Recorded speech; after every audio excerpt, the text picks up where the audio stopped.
Among many other things, the Rolling Stones have been dubbed the best rock roll band in the world. Keith Richards is practically more than just a rock star because he was a founding member and co-wrote some of the band's biggest singles.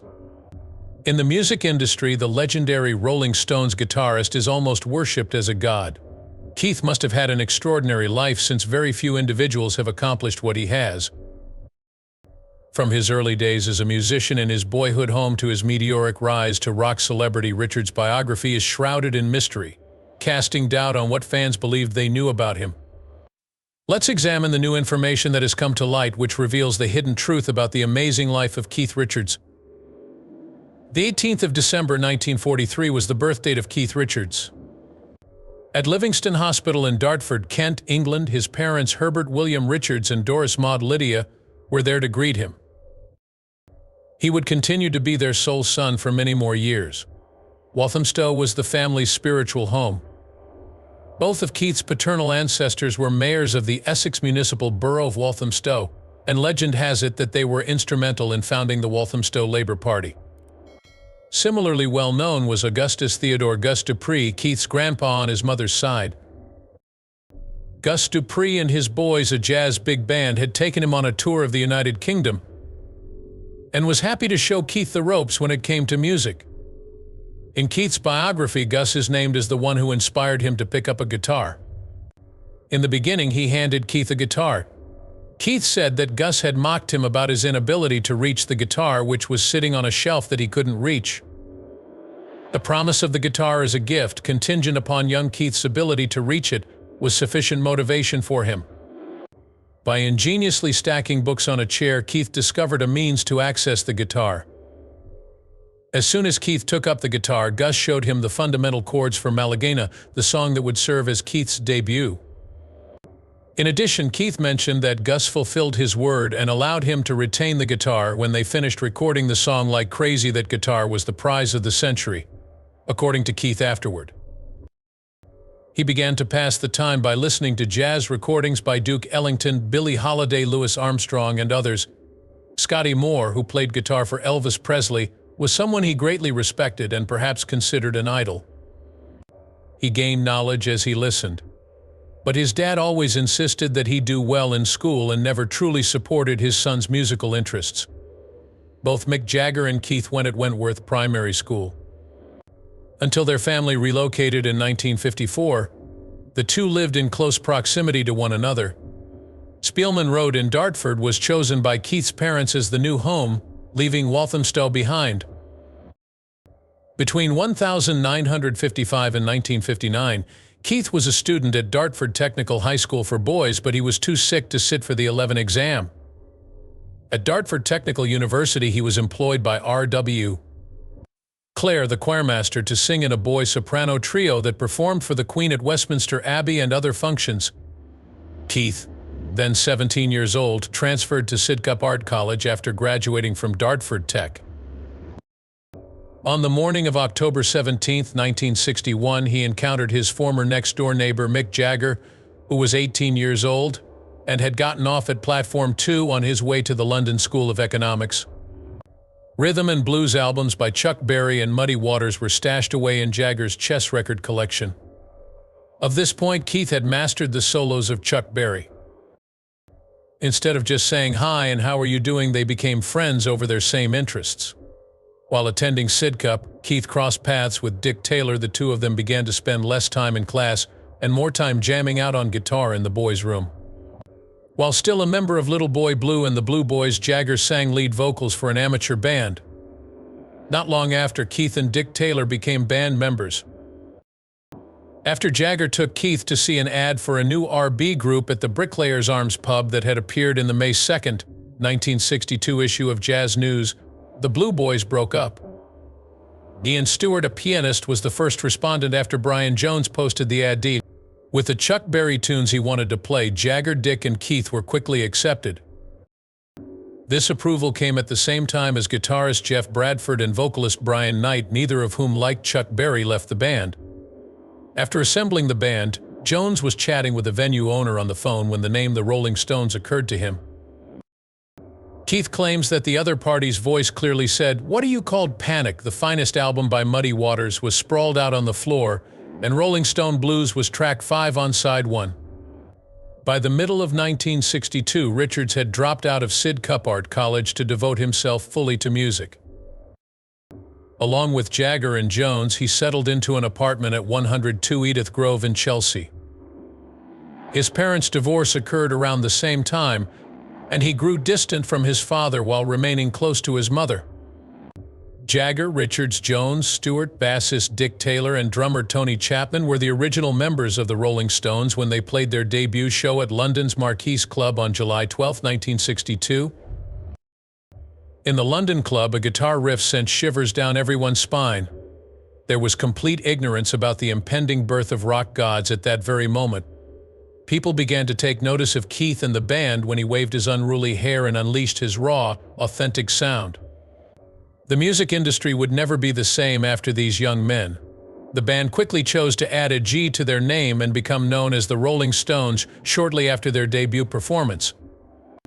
The Rolling Stones made their public debut at the Ealing Jazz Club on January 12, 1963, with Charlie Watts on drums.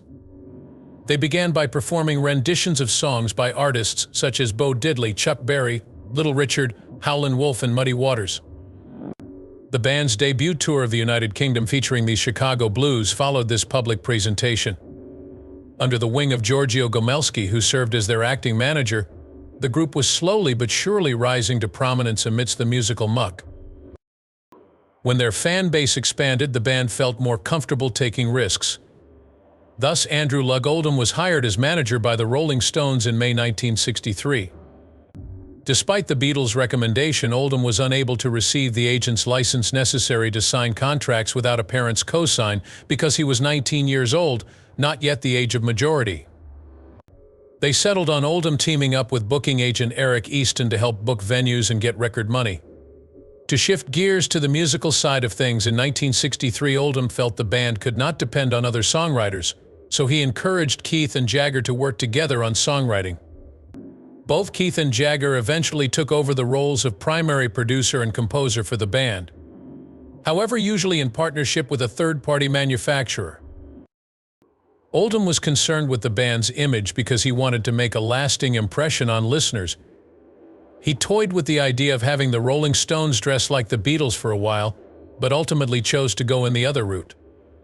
To portray themselves as a wild, chaotic, and raunchy group of undesirables, he had the band members wear matching outfits and wear long hair. That would prove the Stones were aggressive, rude, and feral.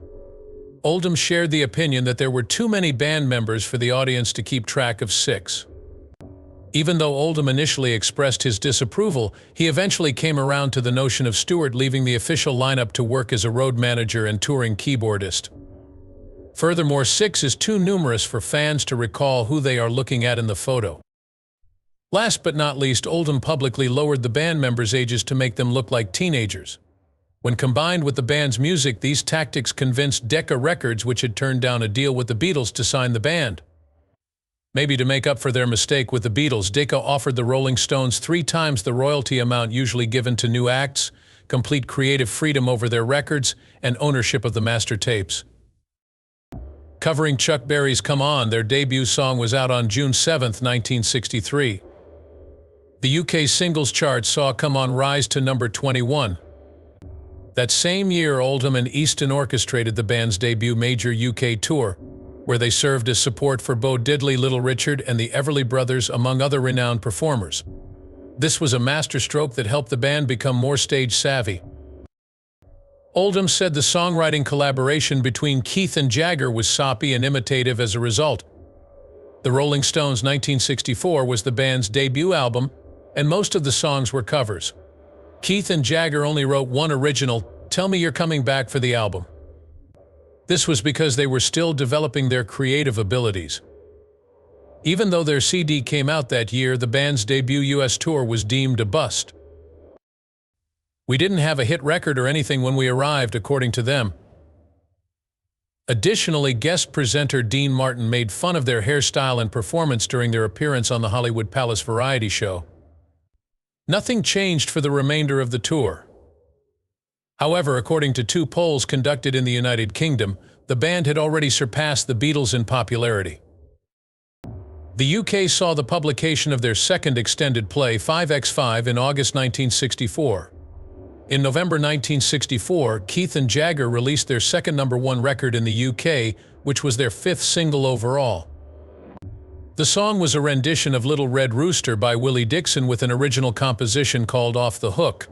The Rolling Stones' #2, the band's second studio album released in the United Kingdom in January 1965, peaked at #1.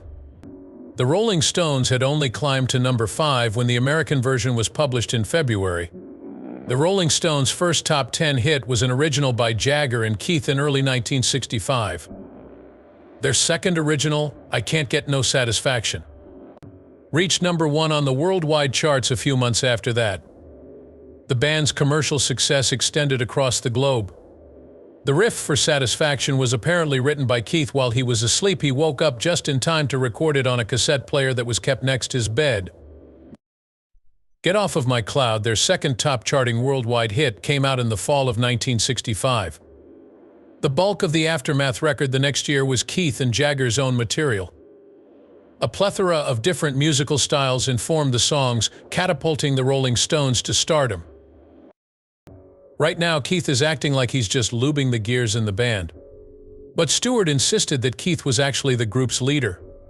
Unlike in many bands where the drummer takes the lead, the Rolling Stones were unable to resist following Keith around. Those who have heard Keith play guitar have praised his straightforward, perceptive, and unassuming style. Instead of concentrating on showy, competitive skills, Keith said he only paid attention to rhythms and chords. In addition, he rarely went on tour without another guitarist and made an effort not to be the fastest gun in the West. In addition, when Jones's involvement with the band waned in the late 60s, Keith recorded each guitar part for a number of the band's songs by himself. The lowest string on Keith's guitar gets in the way of his playing, therefore he would attempt unconventional things like removing it to create the best sound for specific songs. The bassist in the ensemble would then pick up the sounds created by his playing with only 5 strings. The rhythm and lead guitar work that Keith and the other Stones guitarists did together helped the band gain fame. Not only did Keith sing lead vocals, but he also provided backup vocals on many of the band's tunes. He had no trouble pulling this off because he was the lead singer for his side project, the Expensive Winos.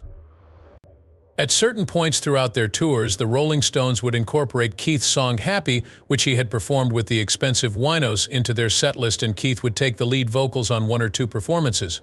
Enough time for Jagger to change into her new clothes. Yet difficulties accompanied fame. A reputation for Keith's drug use has grown. His use of heroin and other narcotics was something he talked about openly. Also, the group was the target of multiple narcotics busts in the 60s and 70s. Approximately 5 times during that time, Keith was involved in legal battles over drug-related matters. Police raided Keith's Sussex estate in Redlands in February 1967, while he and a few friends, including Jagger, were spending the weekend there. This led to the first trial, the only one that resulted in a prison sentence. After their incarceration, Keith and Jagger were subject to a trial that was both public and conducted within the British legal system. Jagger received a 3-month prison term on June 29, 1967, for being in possession of 4 amphetamine tablets. After it was found that Keith had allowed cannabis smoking on his property, he was sentenced to 1 year in prison. Right then and there, Jagger was moved to the South London prison of Brixton, and Keith was moved to the West London prison of Wormwood Scrubs. In anticipation of an appeal, both were released on bond the next day. Many fans strongly disagreed with the decisions. A month later, though, the appeals court ordered Jagger's conditional discharge and overturned Keith's conviction for lack of evidence. Although Jones had less input into the 1968 band album Beggar's Banquet, it was nevertheless published that year. A U.S. visa was now out of the question due to his substance abuse. Even Jagger admitted that Jones lacked the mental capacity to sustain this lifestyle. Additionally, Keith mentioned that during a gathering at Jones' residence with the band, Jones expressed his inability to continue touring and departed from the group, stating, "I've left and if I want to, I can come back."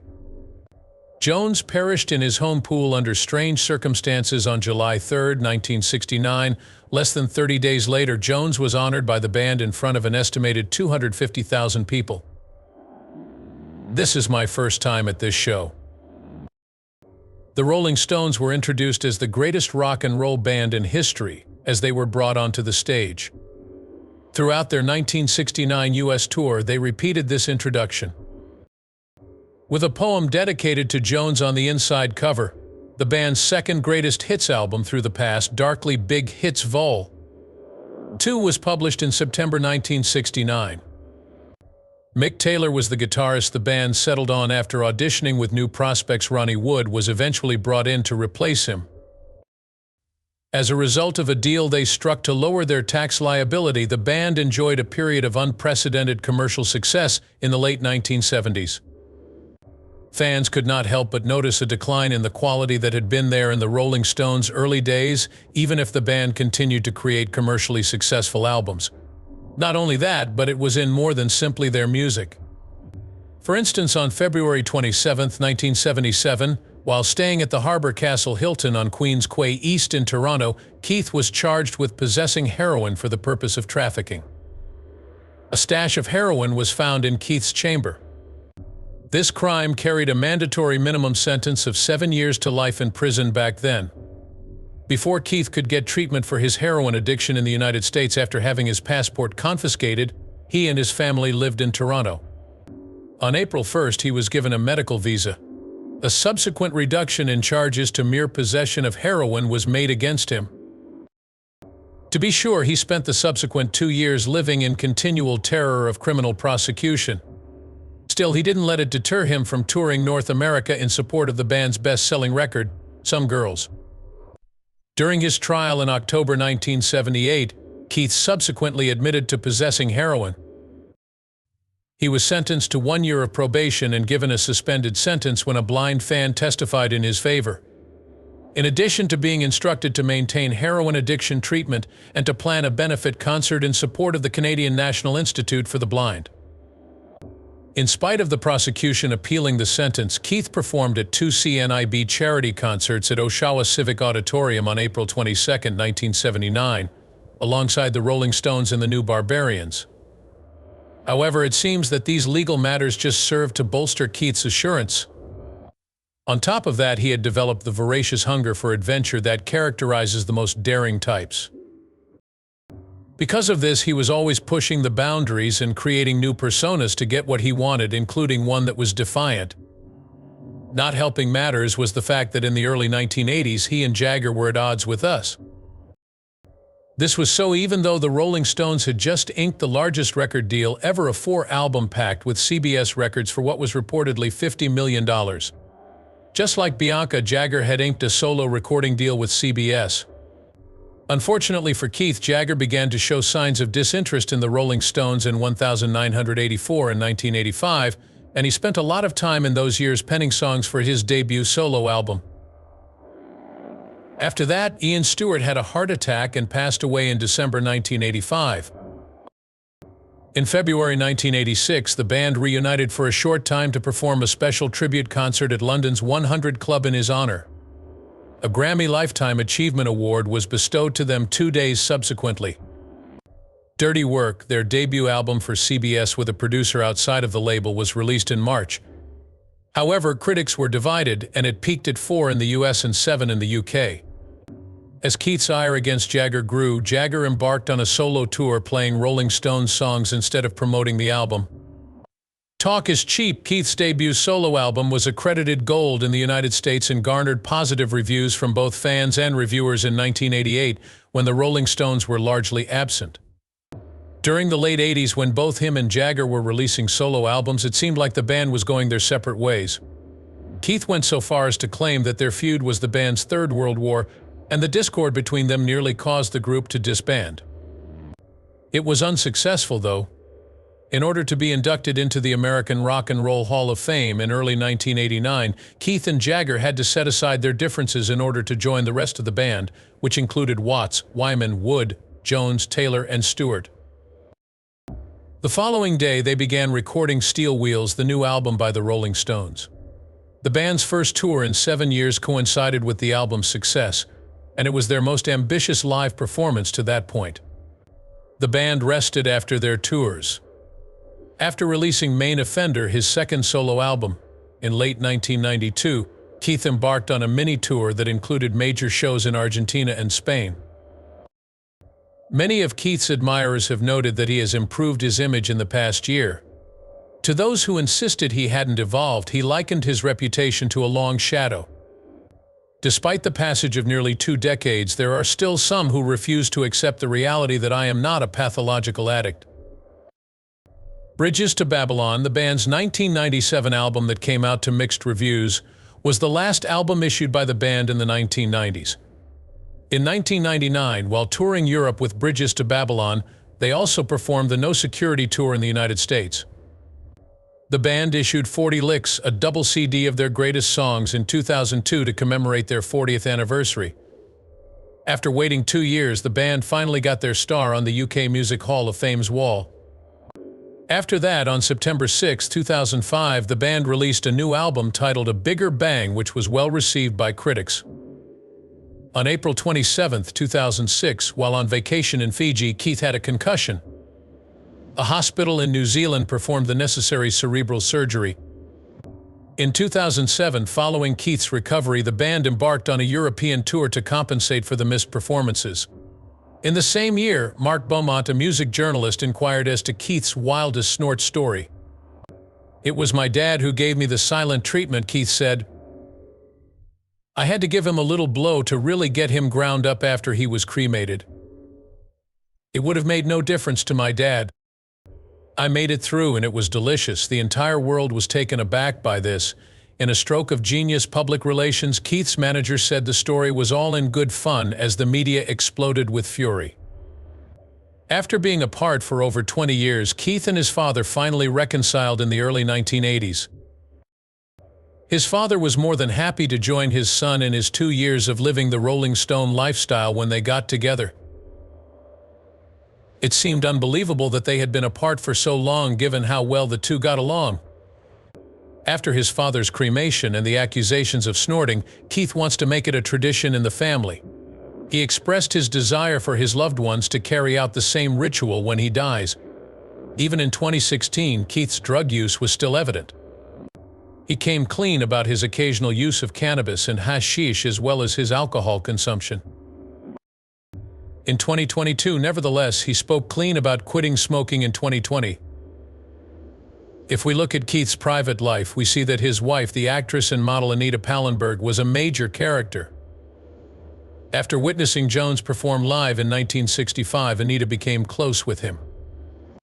And suddenly the relationship took a violent turn. Keith was a refuge for her. Keith and Anita were romantically involved from 1967 to 1979.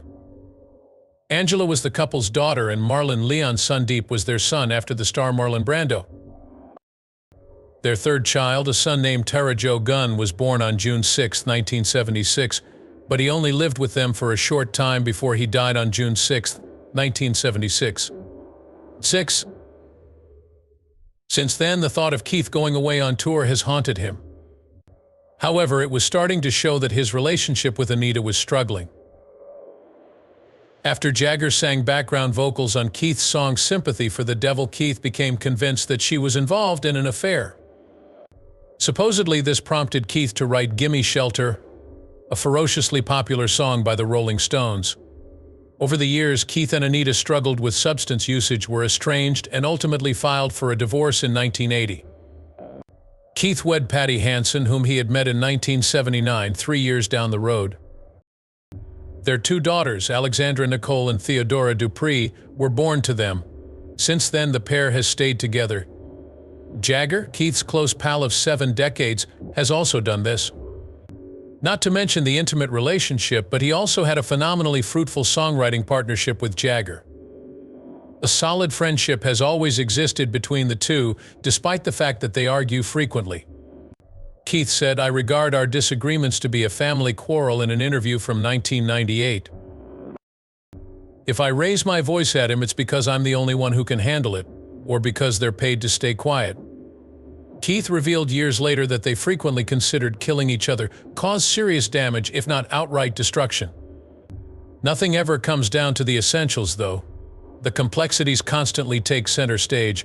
No way, says the record cover. It's just absurd. My friend and I reminisced about our childhood when we were both 3 years old. The Jaggers and Richards have been constants in our children's lives. The result is that we are now patriarchs. Keith has a visibly softer side that few people get to witness. In fact, one of his loves is gardening. A source of calm and happiness for him is tending to his garden, as he says in an interview. When it comes to happiness, he has never been shy about praising his family. He clearly values his family above anything else. As the unstoppable Rolling Stone, Keith continues to inspire countless people, and even at 80 years old, he remains beloved. According to Time magazine, Keith is the 4th best electric guitar player of all time, and he said something really profound about his life when Johnny Depp presented him with the Rock Immortal Award. "As good as the living legend was, I prefer the immortal version.